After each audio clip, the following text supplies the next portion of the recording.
The Chicago Bears just signaled that a huge change is coming. I think it's pretty obvious if you look at the tape. So an ugly win, right? It might be one of the most Chicago Bears wins of all time. That's how the game is won if you're a Chicago Bear, right? Terrible offense, unbelievable defense. But what's the real problem? Is it the offensive line? Most specifically, the play of Shelton at center, the play of Nate Davis at right guard. I mean, going a little bit further, snap counts, they signal that there'll be a changing of the guard at right guard, with Davis moving to more of a bench role in favor of Ryan Bates. I mean, Davis started, but the official snap counts that reveals that Bates played 38 snaps, doubled the playing time of Davis at 18.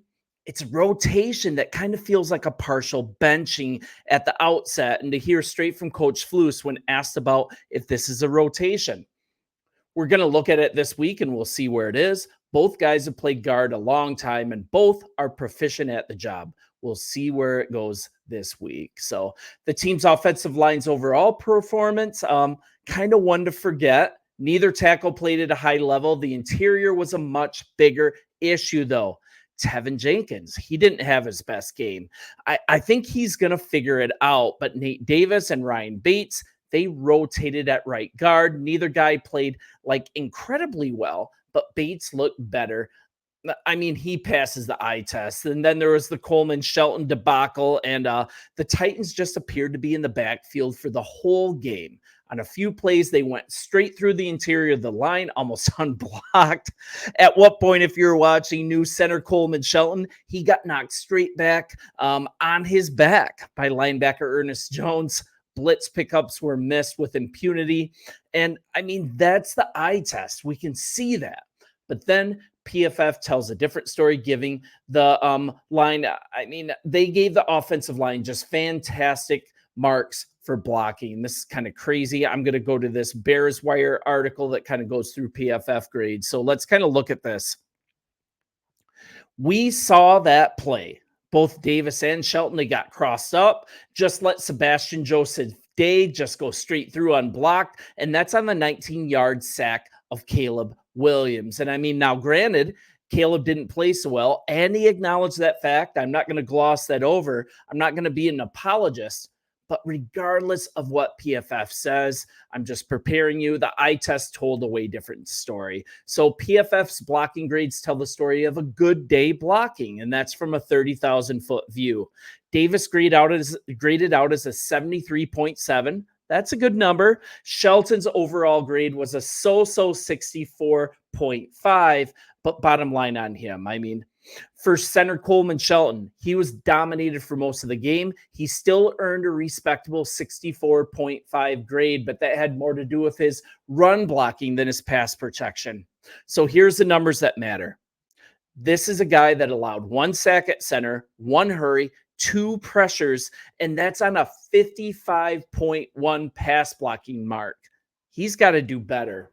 And maybe the PFF ranking, it tells a story that really does fit the eye test. Ryan Bates had the team's highest offensive guard number at 78.7. That's a fantastic number. Both stood out as pass blockers as well, with a 73 for Davis and a 70 for Bates. I'm going to close this down for now. You guys, if you get a chance, read that article in its entirety. It really tells a really good story. So let's kind of look at this. Another funny thing with PFF analytics, they must not account for turnovers. Back at this story, it talks about it. Velus Jones was given a 71.7 rating. That's super high. But he had yet another ridiculous lost fumble on a punt. I don't know why he is still on any type of return team. And then we have DeAndre Carter. He got a 49.4 rating. That's like a failing grade. That's the absolute lowest on the team. But it's silly to rate him as a receiver. I mean, he caught 1 of 2 targets for 6 yards. The second target wasn't even catchable. So, I mean, for those of us who watched the game, Carter, he did a great job as a returner, and that's his primary responsibility. It's just further proof, that these analytics, they need to be taken with a grain of salt. And please, no more Velus Jones as a returner. I'm begging you. So let's keep going. It looks like the Bears coaching staff, they go by the eye test. in a move that might be literally burning stacks of wasted cash. And this is actually pretty funny. I'm going to go to Twitter here. Davis only ended up playing 18 snaps to Ryan Bates 28. So does this mean a change is already happening, or is it like the final shot over the bow to try to get performance out of Davis? And I have this up. It's from Jonathan Wood at the Bears blog on Twitter. And yes, it's a picture of money burning. You guys check out the Bears blog. It is just a unique source. He writes some incredible stories. I just absolutely love reading this guy's stuff. So go to Jonathan Wood's site. So this is what he wrote. Ryan Bates played 38 snaps at right guard. Nate Davis played 18. Looks like to me that Davis is about to be the NFL's most expensive backup.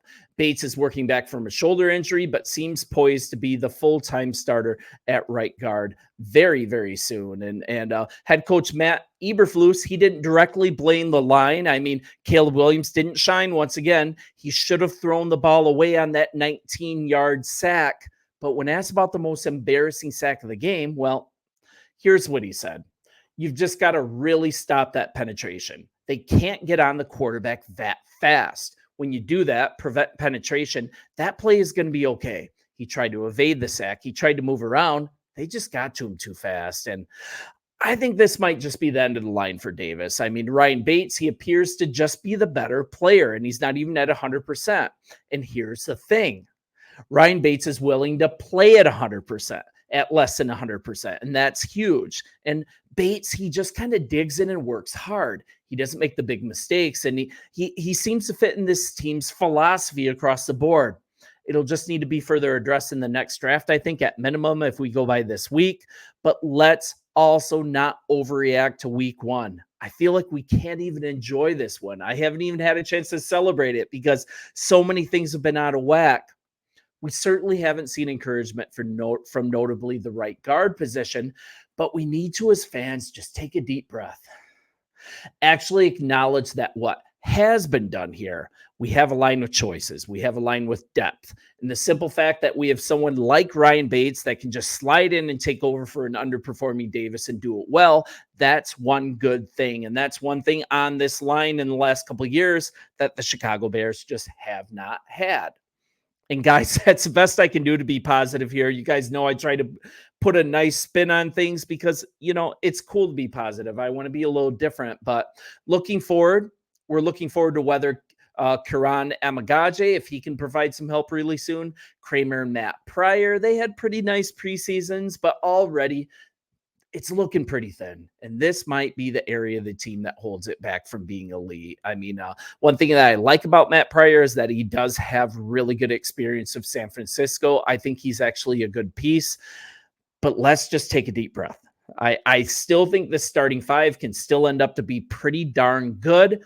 And perhaps they just need a little more time to gel, and maybe benching Nate Davis, maybe that's going to set a fire under him. Maybe we'll be looking on this as the first bump in the road that had to be figured out during a successful season. But yeah. And then if you look at Coleman Shelton, he might have had the worst game of his career on Sunday.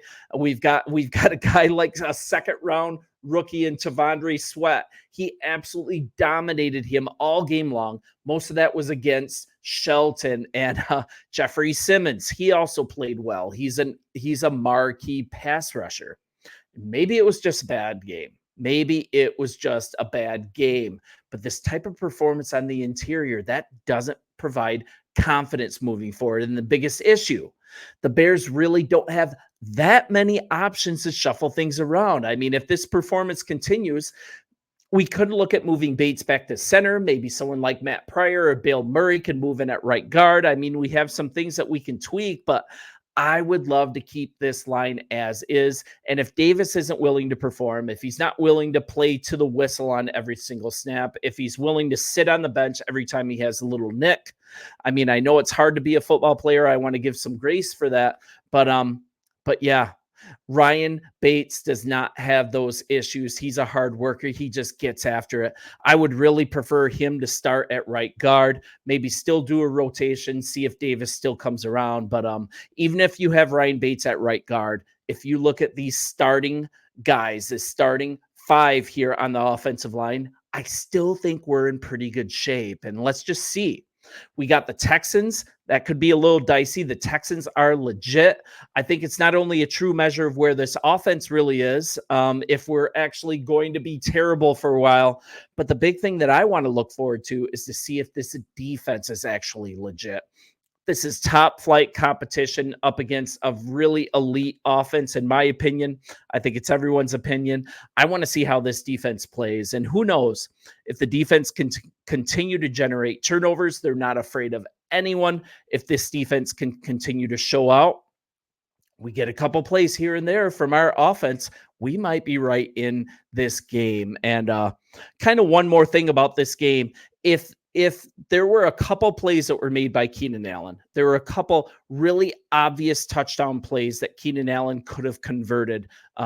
If the pass was just perfect, like we were really close to putting 2 touchdowns up offensively, and if that had happened, we'd be having a completely different conversation here. But woulda, coulda, shoulda.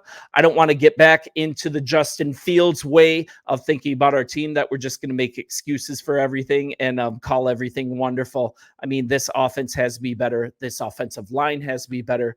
But thank goodness that we have this defense and they're just ready to ball out. You guys, let me know what you think in the comments. See if I'm off base. See if you fully agree. See if I'm being too optimistic on this offensive line. I feel that if these top 5 offensive linemen stay healthy, we're going to be just fine. So bear down, you guys. Can't wait for Houston. And yeah, we'll talk in the comments. See ya.